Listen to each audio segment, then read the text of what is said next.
వరకు ఇప్పుడు మండే జరిగింది సిచ్యువేషన్. మండే ఎప్పుడు జరిగింది? మండే మేము 12:30కి అలా చూసాము. అప్పటి నుంచి కూడా ఏం చెప్పట్లేరు. అసలు ఎందుకు చెప్పట్లేరు? ఇన్ని కేసులు డీల్ చేసిన వాళ్ళు ఇది ఎందుకు అవ్వట్లేదు? అదే మాకు అర్థం కావట్లేదు. అసలు నా పిల్లల్ని అంతగానో చంపాల్సిన అవసరం ఏముంటుందండి? అంత ఘోరం. ఎవరితో గొడవలు లేవండి మాకు. మేము ఎవరితో గొడవ పడలేము. మా పని మాకుంది. మా వర్క్ మేము చేసుకుంటాం. మాకు ఎవరు శత్రువులు లేరు, ఎవరు లేరు. అపార్ట్మెంట్లో కూడా మేము అంత గుద్దుకునేంత శత్రుత్వం ఎవరితో చేయలేము అసలు. అడగండి. అనుమానాలు అంటే మరి ఎవరు పోలేరని చెప్తున్నారు, రాలేరని చెప్తున్నారు అంటే మరి ఉన్న వాళ్ళనే అనుమానించాలి కదా. అంతే కదా.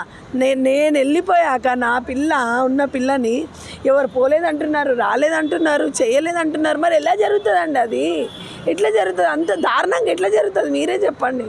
మీ పాపతో ఎవరైనా సన్నిహితంగా ఉండడం కానీ, అబ్బాయిలు కానీ, అంటే మీ పాప క్లాస్మేట్స్ ఎవరైనా అలా ఎవరు రారు సార్. ఆ స్కూల్ ఎక్కడో అక్కడ ఉంది, బేగంపేటలో ఉంది. మీ పక్క అపార్ట్మెంట్ ఎవరైనా స్నేహితులు కానీ అమ్మాయికి ఎవరైనా ఉన్నారా? అమ్మాయికి చనువుగా ఉండేవాళ్ళు ఎవరైనా ఉన్నారా? నాకు అట్లా ఎవరితో చెప్పలేదండి, చెప్పలేదు నాకు. నాకు ఇట్లా అంటున్నారు, అట్లా అంటున్నారు. నాకు కాకపోయినా వాళ్ళ డాడీకైనా చెప్తారుగా. మాకు ఎవరికి చెప్పలేదు. ఎప్పుడు ఆడుతూ పాడుతూ ఇదిగో ఇంత చిన్న అబ్బాయిని కూడా నేను ఒక్కరిని వదిలేసి వెళ్తాను. ఒకరొకరిని కూడా వెళ్ళేసిన రోజులు ఉన్నాయి. అడగండి, బిల్డింగ్లో ఉన్న వాళ్ళని అడగండి. నేనైతే కొత్తగా లేను కదా. ఎప్పుడు వదిలేసి వెళ్తాను, వదిలేసి వస్తాను. ఇంత సడన్గా ఇట్లా జరుగుతుందని నేను కూడా అనుకోలేదు. నాకు కావాలి సార్. ఇన్ని రోజులు అవుతుంది. పోస్ట్మార్టం రిపోర్ట్ ఇస్తలేరు. అసలు ఏం జరిగిందో చెప్తలేరు. మరి నేను ఏం చేయాలి చెప్పండి? నేను మా ఆయన కలిసి ఇక్కడే ఉరేసుకొని చావాలా?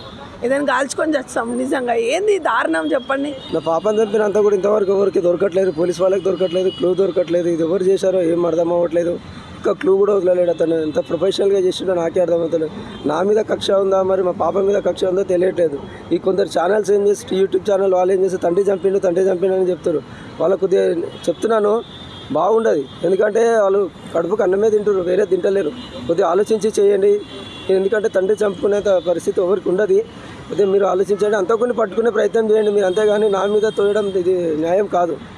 ఎప్పుడైనా సరే అంతకుని పట్టుకోవడానికి ట్రై చేయండి సార్. మీరు అందరూ కలిసి మీరు నేను పోలీసు వాళ్ళకి చాలా సహకరిస్తున్నాను. నేను 100% ఎప్పుడు పిలిస్తే అప్పుడు వెళ్తున్నాను, చెప్తున్నాను. నేను చెప్తున్నాను ఏం జరిగింది, ఎట్లా జరిగింది అన్నీ క్వశ్చన్స్ వేసిండు. వాళ్ళందరూ వేసారు.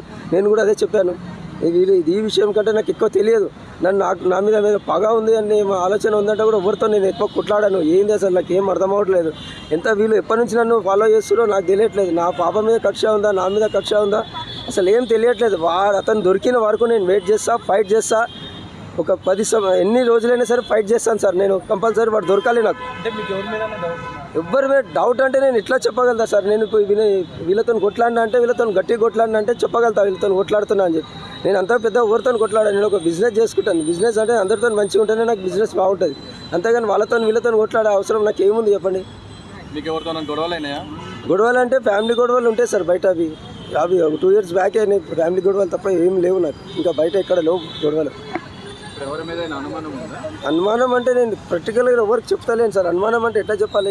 ఇప్పుడు మేము ఎవరైనా నాతో కొట్లాడినంటే వాళ్ళకి పేరు చెప్పగలట గట్టిగా. ఈ రీసెంట్లో ఏమైనా కొట్లాడేదంటే ఎక్కడ లేదు. ఒక 8 months నుంచి ఎవరితో కొట్లాడలేదు, ఏం లేదు. అన్నీ హ్యాపీగా వెళ్తుంది ఫ్యామిలీ. కానీ ఈ సడన్గా ఇంత సిచ్యువేషన్ వచ్చిందంటే నేను ఇట్లా తట్టుకోలేకపోతున్నా సార్. ఈ బాధ నేను ఎవరికి ఏం గుర్తించారా? చిన్న పాప సార్. నేనే డ్రాప్ చేస్తాను, నేనే తీసుకొస్తాను ఆమెని. అసలు నేను నమ్మను. నా పాప ఇంటికాడ ఉందంటే 2-3 సార్లు వచ్చి కూడా చూస్తుంటాను నేను. ఆ రోజు ఏందో సంఘటన మొత్తము అక్కడ జనాలు లేరు, ఎవరు లేరు. ఆ సీసీ కెమెరా ఫుటేజ్ చూస్తున్నా. ఇప్పుడు నేను నిన్న నైట్ చూశాను. నేను ఇంతవరకు ఎవరిని చూసాను. ఆ వ్యక్తి వెళ్తుండో ఒక లేడీ ఆయనకు సపోర్ట్ ఇస్తుంది. లోపల వెళ్ళడానికి సపోర్ట్ ఇస్తుంది. లేకపోతే ముందే వెళ్ళిపోయింది ఆమె.